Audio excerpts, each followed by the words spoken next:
Спартыўнае арыентаванне – від камандны. Некаторыя прыехалі сюды цэлымі сем'ямі. Арсеній і Эдвін Бедаравы разам з бацькамі турызмам займаюцца ўсё свядомае жыццё. Кажуць, хобі і сямейны адпачынак.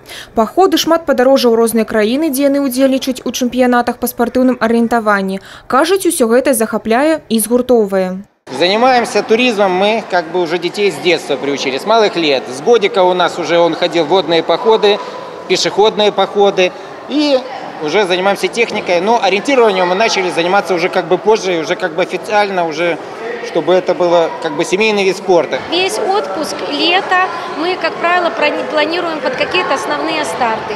Это не как спорт, это как для здоровья, и не главное результат, а главное здоровый образ жизни. Яшчэ одна сям'я-удзельніца – Безікі. Мама, тата – вопытныя турысты. Старэйшы сын Сергей і двайняты Андрэй і Женя. Малодшая яшчэ нават у школу не ходзіць, але спартыўнае арыентаванне натхняе і іх. Мы с Виталием туристы опытные, когда-то познакомились в походе, поэтому у нас растет семья туристов, маленьких и больших.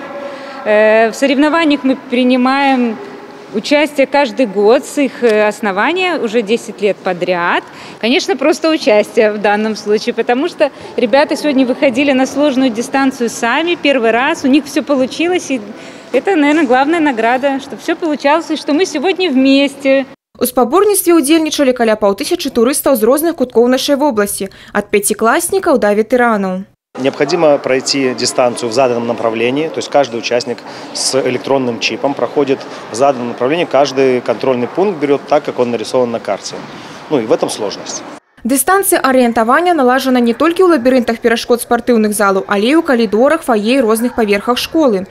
Кожны ўдзельнік праяўляе сябе індывідуальна, а толькі пасля падлічваюцца агульнакамандныя вынікі. Ганна Буйкевіч, Роман Філюціч, тэлерадыёкампанія «Брэст».